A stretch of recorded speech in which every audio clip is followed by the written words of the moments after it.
You're listening to Skeptoid. I'm Brian Dunning from Skeptoid.com. The Myers-Briggs Personality Test. Today we're going to delve into the murky depths of Jungian psychology and examine one of its most popular surviving manifestations. The Myers-Briggs test is used all over the world and is the single most popular psychometric system, with the full formal version of the test given more than 2 million times a year. But is it a valid psychological tool? Is it just another pop gimmick like astrology? Or is the truth somewhere in between? The Myers-Briggs Type Indicator, called MBTI for short, more properly owes the bulk of its credit to the great Swiss analytical psychologist Carl Jung. In 1921, Jung published his book Psychological Types, in which he laid out all the same concepts found in the MBTI, but he had them organized quite differently. Jung had everyone categorized as either a perceiver or a judger. Perceivers fell into one of two groups, sensation and intuition, while judgers also fall into two groups, thinking and feeling. So everyone fits into one of those 4 buckets. Finally, each bucket is divided into 2 attitude types, introversion and extroversion. Thus, the scale proposed by Jung divided us all into one of 8 basic psychological types. An American woman, Catherine Briggs, bought Jung's book and was fascinated by it. She recommended it to her married daughter, Isabel Briggs Myers, who had a degree in political science. The two of them got hooked on the idea of psychological metrics. Together they sat down and codified their own interpretation of Carl Jung, making a few important changes of their own. Jung had everyone fitting into one of 4 basic buckets. Myers and Briggs decided that each person probably combined elements, so they modified Jung's system and made it a little more complex, ending up with 4 dichotomies, like binary switches. Any combination of the 4 switches is allowed, and Myers and Briggs reasoned that just about every personality type could be well described by one of the 16 possible ways for those switches to be set. Basically, according to Myers and Briggs, we're all represented by a 4-digit binary number. The first dichotomy is called your attitude, and according to the MBTI, you're either an E for extrovert or an I for introvert. Extroverts prefer action, frequent interaction, focus outward, and are most relaxed when interacting with others. Introverts prefer thought, less frequent but more substantial interaction, and are most relaxed spending time alone. The second dichotomy is your perceiving function, and you're either an S for sensing or an N for intuition. Sensing is the scientific, tangible, data-driven approach to gathering information, preferring to deal in concrete, measurable information. The intuition approach prefers theoretical, abstract, hunch-driven information, finding more meaning in apparent patterns and context. The third dichotomy is your judging function, and you're either a T for thinking or an F for feeling. This is basically how you make decisions. Thinking makes the logical decision, what's best for the situation, based on rules and pragmatism. Feeling decides based on empathy for the people whom the decision affects, seeking balance and harmony. The fourth and final dichotomy is your lifestyle, and you're either a J for judgment or a P for perception. This one gets a little confusing. Judgment types prefer to use the third dichotomy, judging, when relating to the outside world, while perception types prefer the second, perceiving dichotomy. But how that preference is determined is based on whether you're an introvert or an extrovert.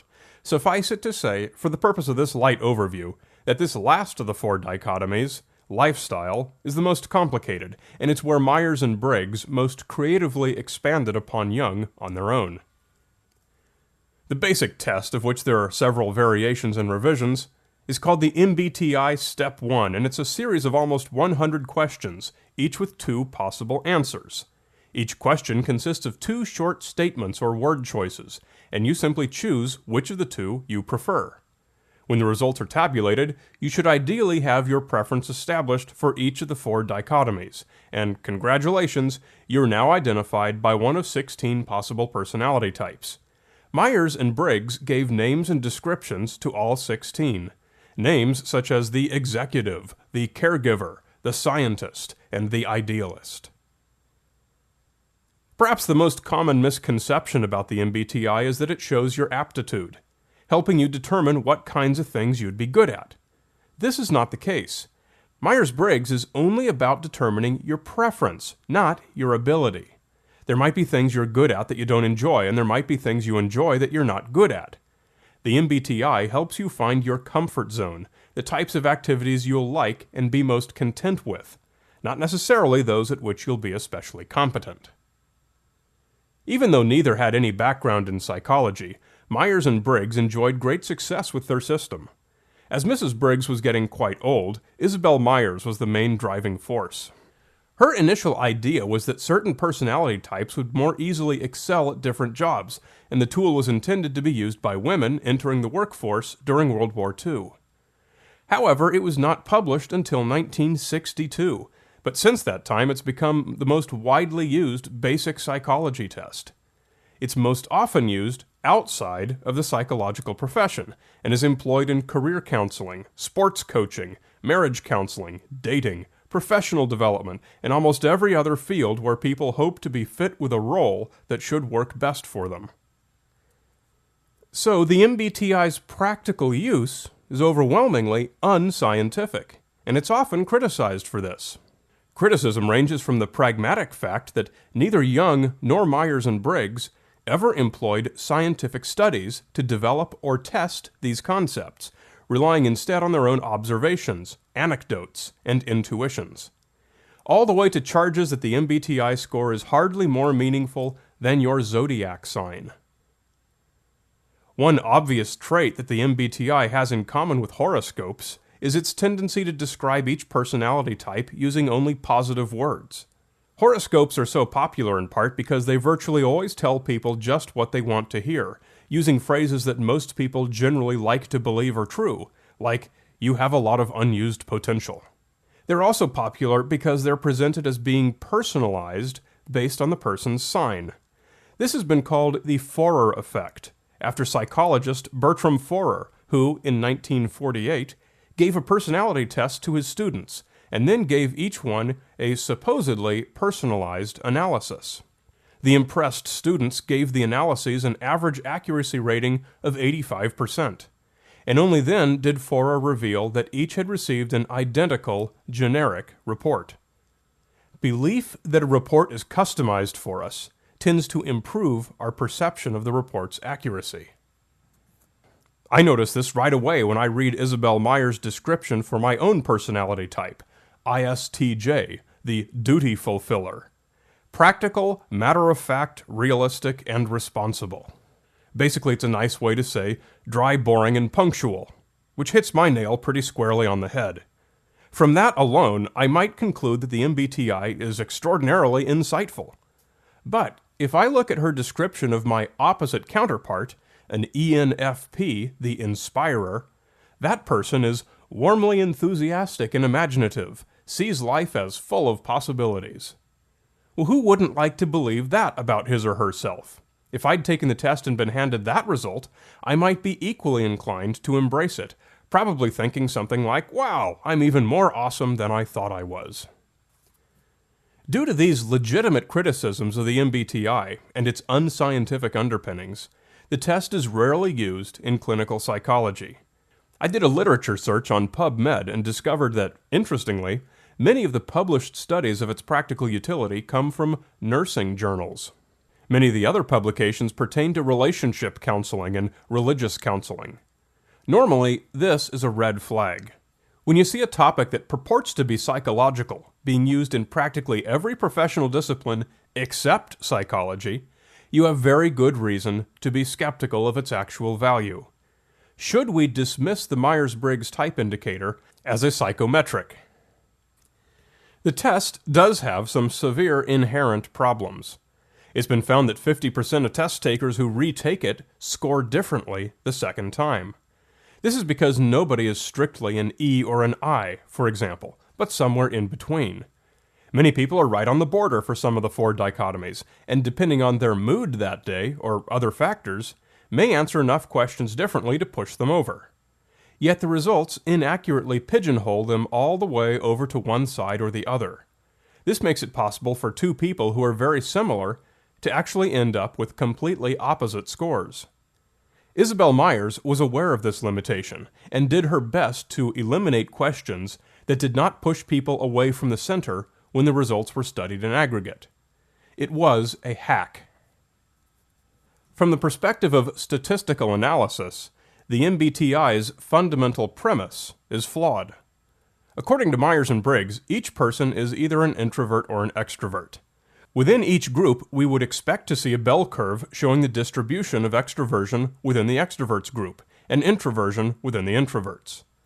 If the MBTI approach is valid, we should expect to see two separate bell curves along the introversion-extroversion spectrum, making it valid for Myers-Briggs to decide that there are two groups into which people fit. But data have shown that people do not clump into two separately identifiable curves. They clump into a single bell curve, with extreme introverts and extreme extroverts forming the long tails of the curve, and most people gathered somewhere in the middle. Jung himself said there is no such thing as a pure extrovert or a pure introvert. Such a man would be in the lunatic asylum. This does not support the MBTI assumption that people naturally separate into two groups. MBTI takes a knife and cuts the bell curve right down the center, through the meatiest part, and right through most people's horizontal error bars. Moreover, this forced error is compounded 4 times with each of the 4 dichotomies.